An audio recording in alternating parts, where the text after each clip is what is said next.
Fala galera, tudo bom? Olha só, tô aqui para a gente continuar com a nossa parte o nosso estudo de calorimetria, certo? A gente hoje vai ver o seguinte, a gente vai ver como o calor ele se propaga, as três formas de propagação de calor, condução, convecção e radiação. Então a gente vai estar comentando sobre essas três, então não perde a oportunidade, qualquer dúvida manda para a gente trocar uma ideia, beleza? Então olha só, a gente entra nessa parte de formas de propagação de calor, e aí surgem para a gente três formas de propagação: condução, convecção e radiação. Essas são as três maneiras que o calor ele pode estar se propagando na matéria. Seja por condução, seja por convecção ou seja por radiação. E cada uma delas tem uma especificidade, como por exemplo, quando eu boto uma barra para aquecer, quando eu começo a observar o calor, quando ele se propaga através da sala, pelas correntes de massas de ar que são fornecidas por um ar-condicionado. Tá? Então eu tenho toda essa estrutura que aí a gente vai acompanhando nessa aula de hoje, tá bom? Tem também a questão de quando eu coloco uma panela para aquecer no fogo, ou como o calor ele chega até a Terra através de ondas eletromagnéticas enviadas pelo Sol. Então eu tenho com cuidado cada uma dessas três estruturas, dessas três formas de propagação, tá bom? Então, ó, pensando inicialmente na primeira forma de propagação de calor, por condução. Então, quando é que o calor ele se propaga por condução? A condução ela já traz a ideia para a gente que é a matéria se propagando, sendo conduzida através da matéria. Tá? O calor ele sendo conduzido através da matéria. Então, quando esse calor ele é conduzido através da matéria, significa dizer o seguinte, ó, que eu aqueço uma região, certo? E aí as moléculas dessa região começam a se agitar mais. E aí essa região vai fazer com que as moléculas mais agitadas passem energia para a molécula seguinte, que passa energia para a molécula seguinte e faz com que toda a barra ela comece a aquecer. Quando, por exemplo, eu coloco uma barra metálica no fogo. Quando eu coloco essa barra metálica no fogo, eu percebo isso. Eu percebo que o calor ele vai sendo propagado de molécula a molécula até fazendo com que toda a barra ela fique aquecida. Tranquilo? Então essa é mais uma ideia, mais uma forma de propagação.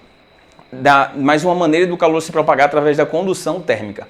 E aí, olha só, quando eu tenho as moléculas, por exemplo, forneço calor a essa região, as moléculas nessa região começam a se agitar mais, e elas se agitando mais, elas fornecem calor para a molécula seguinte. E aí ela se propagando, ela vai fornecendo esse calor de molécula para molécula, e aí faz com que toda a barra ela fique aquecida. E aí o que é que acontece? Quando a gente está analisando isso, é comum a gente perguntar, olha, mas qual é a quantidade de calor que flui em função do tempo? Qual é o fluxo desse calor que vai estar sendo conduzido? Tá? Então é um tópico que a gente começa a discutir sobre fluxo de calor. E esse fluxo de calor, ele vai ser dado como? O que é fluxo de alguma coisa? Fluxo de qualquer coisa significa dizer o quê? Esse fluxo de qualquer coisa significa dizer que a gente está analisando quanto de energia está fluindo, ou no caso fluxo de calor, quanto de energia está fluindo em função de um determinado intervalo de tempo. Tá? Eu posso até fazer a seguinte análise. Quando eu falo, qual é o fluxo de pessoas que atravessam a porta? Como é que eu faço para determinar isso? Eu observo quantas pessoas estão atravessando e faço isso em função do intervalo de tempo. Por exemplo, atravessam 100 pessoas em 10 segundos. Então, através dessa porta, fluem 10 pessoas por segundo. Não é isso? Então, isso é uma possibilidade de cálculo do fluxo de pessoas, tá? Então a gente faz essa mesma análise para a energia.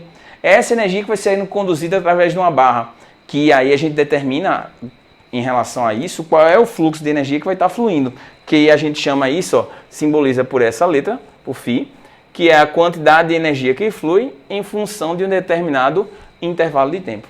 E aí eu defini aí, ó, qual é a quantidade de energia que flui por segundo ou por unidade de tempo. Beleza? E aí, Fera, o que é que eu preciso que você se ligue? Que esse calor, ele sendo conduzido através da placa, ele tende a sair espontaneamente da região que tem maior temperatura para a região que tem menor temperatura. Tá? Esse calor, ele flui dessa maneira, da região mais quente para mais fria, certo? E isso faz com que esse calor ele seja conduzido de molécula para molécula. Agora, qual é o detalhe principal? Eu queria que você prestasse atenção nisso. Na condução do calor, não ocorre movimentação da matéria. A energia ela é propagada de molécula para molécula, mas a molécula ela não sai do lugar. tá bom? Não há movimentação dela. E aí, quando eu vou analisar isso, eu preciso me ligar no que a gente chama de lei de Fourier. A lei de Fourier, ela é aquela lei responsável por mostrar para mim como esse calor ele vai ser conduzido pela matéria, tá? E aí, ó, quando eu vou analisar a lei de Fourier, eu preciso levar em consideração alguns detalhes, tá? Quais são esses detalhes quando o calor ele vai sendo conduzido? Presta atenção, calor conduzido significa dizer que o calor ele vai passando de molécula para molécula. Então ele vai sendo conduzido através da matéria, tá bom? Então eu faço com que uma molécula comece a se agitar mais, receba calor, ela se agita mais, ela passa calor para a molécula seguinte. É como se fosse várias pessoas de mãos dadas, tá? Então quando essa primeira pessoa ela recebe energia, ela começa a se agitar mais. Então ela vai se agitando mais. Quando ela começa a se agitar mais, ela passa energia para a pessoa do lado. Então ela se agita mais também. E aí ela passa energia para a pessoa do lado, que também começa a se agitar mais. Então isso vai fazendo com que o calor ele vá sendo conduzido através dessa matéria, ao longo dessa matéria, tá bom? Então é o que a gente chama de calor por condução. E aí a característica desse calor é o fluxo, que é a energia em função do tempo. Tranquilo? E aí o que é que vai acontecer? Eu preciso me ligar que a lei de Fourier, ela estabelece justamente isso. Ela diz para mim o seguinte, ó, que essa matéria, ela vai sendo conduzida através esse calor vai sendo conduzido através dessa matéria, e eu preciso observar algumas características. Quais são essas características? Esse fluxo, ó, ele vai depender de quem? Ele depende, primeiro, da área da placa. Por quê? Porque se eu tiver uma placa com área pequena, o calor que vai atravessar ali vai ser 1. Se eu tiver uma placa com área maior, o calor que vai atravessar ali vai ser outro, e que inclusive vai ser maior do que o da primeira situação. Então ele depende da área. Outra coisa que vai depender, esse fluxo, da diferença de temperatura entre as duas extremidades, entre as duas faces. Por quê? Porque quanto maior for a diferença de temperatura, mais energia precisa fluir de uma região para outra, de um lugar para outro, mais energia precisa fluir para que eles estabeleçam um equilíbrio térmico. O calor ele cessa essa passagem quando é estabelecido um equilíbrio térmico. E aí pensando nisso, ó, esse calor ele também vai depender da diferença entre a temperatura da face quente e a temperatura da face fria, tá? E qual é outro detalhe que vai ser importante aqui nessa análise? O outro detalhe é a espessura. Quanto mais espesso for a placa, mais difícil o calor vai se propagar. Por quê? Porque ele vai ter que atravessar uma região maior. Então, em função disso, é que esse fluxo de calor, ele também depende da espessura. Quanto mais espessa for a placa, mais difícil o calor vai se propagar através dela. Tá? Então, o fluxo de calor, ele depende de 3 fatores: da área, da diferença de temperatura entre as duas faces e da espessura. E aí, quando eu observo essas 3 juntas, eu trago para a gente a seguinte relação, que o fluxo ele é dado pela área multiplicado pela temperatura da face quente, menos a temperatura da face fria, tá? Em função da espessura. Mas olha, eu observo aqui, eu preciso nessa situação envolver uma característica da matéria que o calor vai se propagar, que é o que a gente chama de constante de condutibilidade térmica, certo? Que é um Kzinho. E esse K, ele é uma característica do material, certo? Você não precisa ter ele decorado porque a questão ela lhe fornece. A prova ela vai lhe fornecer o valor desse K, tá bom? E aí esse K aqui é uma característica do material. Tranquilo, fera? Beleza? Então lembra, ó, fluxo ele pode ser dado como a energia em função do tempo ou analisando as características do material. Só para você prestar atenção, é que isso aqui, ó, essa espessura, esse fluxo, ele é inversamente proporcional à espessura, tá? Quanto mais espesso for, mais difícil é o calor passar. Tá bom? Tranquilo? Então, ó, para a gente colocar isso em prática, eu vou me ligar no seguinte, ó. Olha a questão que foi cobrada no SSA de 2012.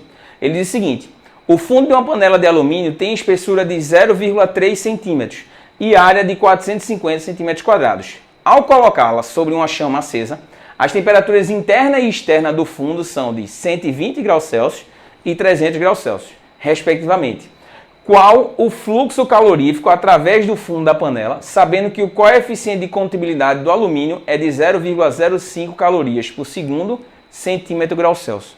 Então o que é que eu preciso me ligar? Eu preciso me ligar ao seguinte, que nessa situação, nessa análise, eu tenho, primeiro, como característica, a espessura que ele deu, que é 0,30 centímetros, deu a área como 450 centímetros quadrados, deu também a diferença de temperatura entre as duas faces, entre a face quente e a face fria, que isso vai ser importante para você, porque quanto menor essa diferença de temperatura, menos energia vai fluir, tá?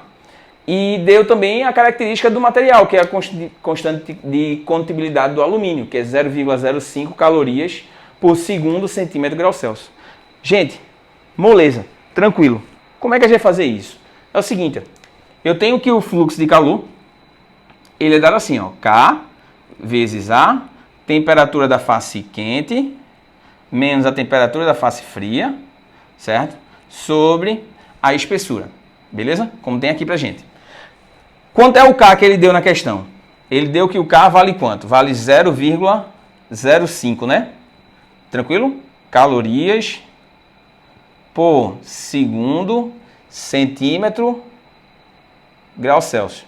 Vezes a área, que vale 450 centímetros quadrados, vezes a diferença de temperatura, que é 300 menos 120, certo? Isso aqui, ó, graus Celsius, dividido pela espessura, que a espessura é quanto? Quanto é a espessura? 0,30 centímetros, certo? Então, ó, eu preciso que você preste atenção aqui como as unidades vão ser canceladas. Ó. Primeira coisa, ó só, olha para cá. Ó, se liga. Primeira coisa, centímetro com centímetro, cancela, tá? Outra coisa, ó, centímetro com centímetro, cancela. Outra coisa aqui, ó, grau Celsius com grau Celsius, cancela. Só fica calorias por segundo.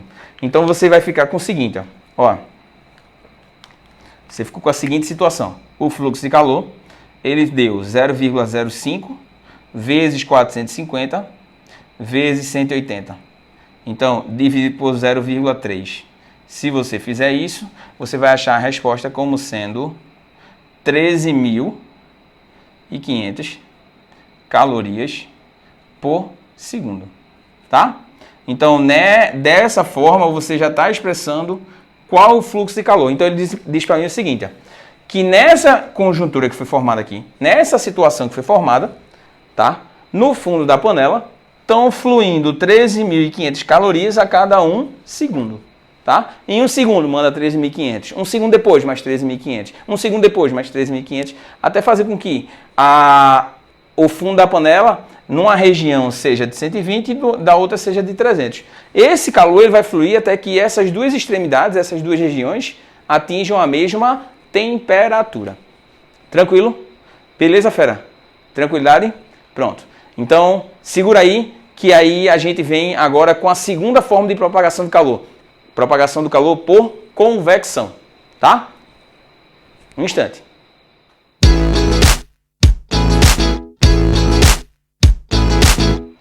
Fala, fera. Olha só, a gente agora vai discutir sobre a segunda forma de propagação do calor, que é a propagação do calor por convecção. Então, dessa maneira, nessa estrutura, nessa situação, significa dizer que o calor ele vai permitir ser movimentado através, ou ele vai fluir através da movimentação da matéria. Tá? Da seguinte maneira, ó, eu queria que você prestasse atenção na seguinte situação. É por conta disso, dessa situação, que a gente analisa, ó, a movimentação do calor dentro de uma panela, devido à movimentação da água, por exemplo. O ar-condicionado, ele deve ser colocado na parte superior, que eu vou discutir um pouquinho sobre isso, tá bom? O freezer num refrigerador, ele deve ser colocado também nessa parte superior, justamente para trazer essa facilidade da movimentação. Existe uma praticidade para isso, tem uma função dessas coisas, elas serem colocadas cada uma nesses lugares. Mas por que isso? Eu queria, antes da gente discutir essa questão, que você lembrasse o seguinte, ó, a temperatura ela envolve muito a agitação das moléculas, de maneira que quanto maior for a temperatura, mais as moléculas vão se agitar. Se elas se agitam mais, elas precisam de um volume, elas vão ocupar um volume cada vez maior. Se o volume for maior, o que é que vai acontecer com a densidade? A densidade diminui, certo? Então a densidade diminuindo fica fazendo com que essas moléculas de ar elas fiquem menos densas, elas fiquem mais leves, então elas podem subir. Diferente, por exemplo, tá? Quando eu faço o seguinte, quando eu coloco um ar frio. Esse ar frio, a temperatura é baixa. Se a temperatura é baixa, as moléculas se agitam menos, elas podem ficar mais próximas. Se elas podem ficar mais próximas, o volume ocupado é menor. Pelo volume ocupado ser menor, essa densidade faz o quê? Aumenta. Então fica mais denso. O ar ele fica mais denso. Quando o ar ele fica mais denso, significa dizer o seguinte, ó, quando ele está mais denso, ele tende a descer. É por conta disso que no ar-condicionado, você deve instalar ele na parte superior da sala, do quarto, da casa, justamente em função disso. Então, qual o motivo de um aparelho de ar-condicionado ser instalado na parte superior do ambiente? É justamente para facilitar essa movimentação. Por quê? Porque como o ar-condicionado ele manda o ar frio, esse ar frio ele é um ar mais denso.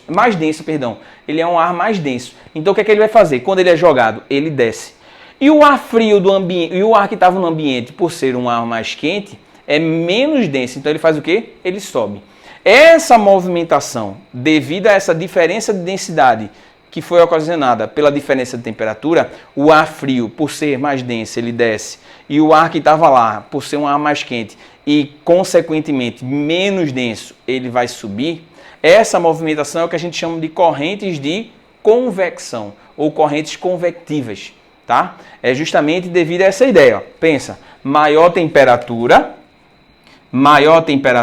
certo? Menor densidade. Tá? Então o que é que vai fazer? Sobe. Tranquilo? Outra coisa, menor temperatura, maior densidade. O que é que acontece com o ar? Desce. Tá? Então é por isso que o ar-condicionado deve ser colocado na parte superior da casa, do quarto ou da sala. E o aquecedor, que já faz o processo contrário, deve ser colocado aonde? Muito bem, na parte inferior. Por quê? Porque quando ele é colocado na parte inferior, o que é que ele vai fazer? Vai subir. O ar quente ele vai subir, tá? E aí, com o passar do tempo, ele começa a aquecer todo o ambiente. Tranquilo, fera? Molezinha, né? Beleza. É por conta disso também, gente, olha, que o freezer, ele deve ser colocado preferencialmente na parte superior do refrigerador.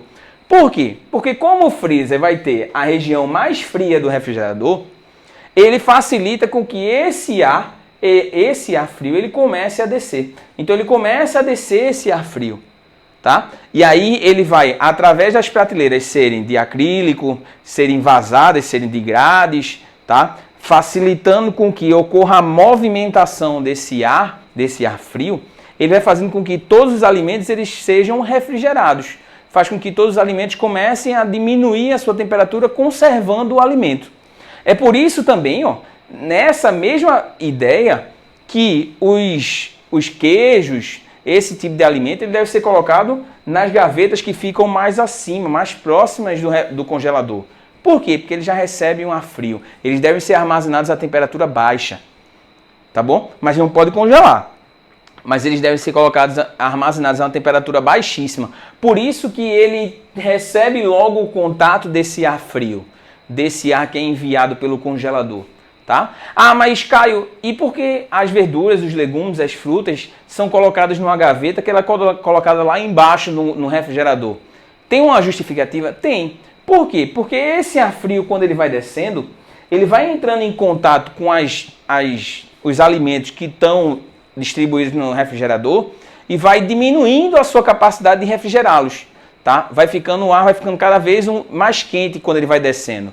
E aí faz com que os alimentos que fiquem aqui embaixo, eles recebam uma pequena parcela desse ar frio que desceu lá do congelador. E aí faz com que ocorra uma pequena variação de temperatura. E é justamente por isso, por esses alimentos serem alimentos sensíveis à variação de temperatura, eles são colocados numa gaveta que fica na parte inferior, tá bom? Então, essa característica é justamente devido à movimentação do ar. Essa ideia do ar frio, ele descer, e o ar quente subir, entrar em contato com o congelador e descer, e esse ciclo ser formado, é o que a gente chama de correntes convectivas. Tranquilo? Olha só, isso é muito discutido, inclusive isso foi abordado numa questão do Enem. Olha ela aqui, ó. Para a instalação de um aparelho de ar-condicionado, é sugerido que ele seja colocado na parte superior da parede do cômodo, pois a maioria dos fluidos, líquidos e gases, quando aquecidos, sofrem expansão. E preste atenção nisso. Preste atenção por quê? Porque a característica da propagação do calor por convecção é justamente essa. O calor, ele pode fazer com que a matéria se movimente. Então, na propagação do calor por convecção, ocorre uma movimentação da matéria, tá? Então, ó, pensando dessa forma, o que é que eu posso pensar? Ó, quando aquecidos sofrem expansão, tendo sua densidade diminuída e sofrendo deslocamento ascendente. Por sua vez, quando são resfriados, tornam-se mais densos e sofrem um deslocamento descendente, que é justamente o que a gente estava discutindo até agora. Essa questão da alteração da densidade em função da alteração da temperatura. A sugestão apresentada no texto minimiza o consumo de energia porque, letra A, diminui a umidade do ar dentro do cômodo. Veja só, isso não é a ideia da questão. A ideia da questão é justamente essa movimentação em função da diferença de temperatura, não alterando na característica da umidade do ar lá dentro, certo? Não é o foco da questão. Letra B. Aumenta a taxa de condução térmica para fora do cômodo. Para fora do cômodo?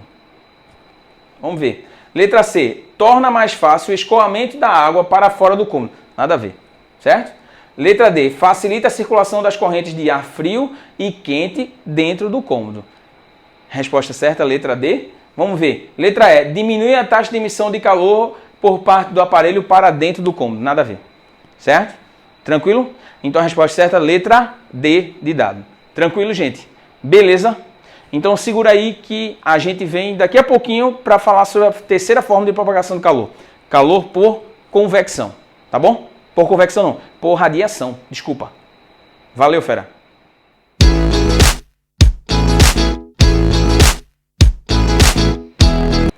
Bem, galera, vê só. Nesse caso, a gente já discutiu duas formas de propagação de calor.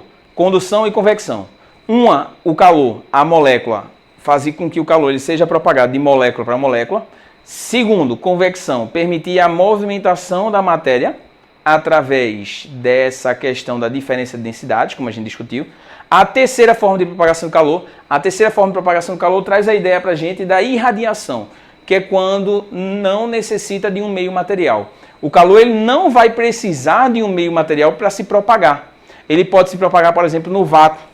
No universo ocorre essa propagação do calor. É por conta disso que a gente recebe energia proveniente, uma energia que é emitida pelo Sol. Essa energia, quando ela é emitida pelo Sol, chega para a gente através de ondas eletromagnéticas. E aí essas ondas eletromagnéticas vão carregar a energia térmica. E aí elas carregando energia térmica, chega até a gente, provoca o aquecimento da Terra, tá? Atravessa a camada de ozônio e esses detalhes que a gente não vai adentrar agora. Certo? A gente começa a discutir isso, começa a entrar mais nesse assunto quando a gente falar sobre impactos ambientais, poluição e tudo mais.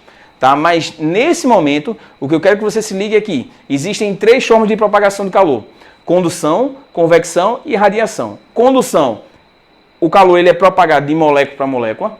Convecção, ocorre a movimentação da matéria, possibilitando com que o que possibilita essa movimentação da matéria é a diferença de temperatura. E a terceira é a por radiação, que é quando o calor ele se propaga através de ondas eletromagnéticas. Tá bom? Tranquilo? Então, fera, vamos para um exercício, vamos discutir. Segura aí um pouquinho, tá?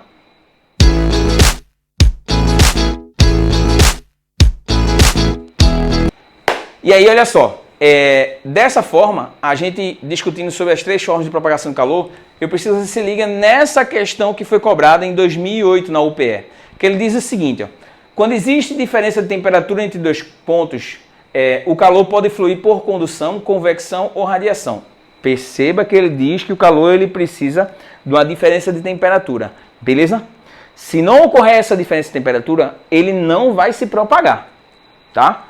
E aí, vê só. O calor ele pode fluir por condução, convecção ou radiação, do ponto de temperatura mais alta para a temperatura mais baixa. O transporte de calor que acontece juntamente com o transporte de massa ocorre onde? Vê só, ele está falando transporte de calor junto com o transporte de matéria. Então ele já deu de bandeja para você qual é o tipo de calor que ele está falando. Beleza? Lembra, condução não ocorre transporte de matéria. certo? Só ocorre o transporte de calor de molécula para molécula. Segundo, convecção, ocorre o transporte de matéria e de calor, tá? Justamente devido àquela história da temperatura e da densidade que a gente discutiu. E terceiro, radiação, que aí é o calor ele se propaga através de ondas eletromagnéticas. Então a resposta, ó, letra A, apenas no processo de condução. Condução não ocorre transporte de matéria, fera, certo? Só ocorre transporte de calor. B, apenas no processo de convecção. C, apenas no processo de radiação. Não. Letra D, nos processos de radiação e convecção, transporte de matéria. Letra E, nos processos de condução e radiação. Então a resposta certa, letra B. Beleza? Tranquilo? Deixo aqui meu abraço. E fera, não para a preparação, certo? Detona, calorimetria, tranquilo de se estudar, assunto massa, assunto bacana e presente bastante no cotidiano da gente, tá? Qualquer dúvida, me procura, beleza? Grande abraço a todos e até mais.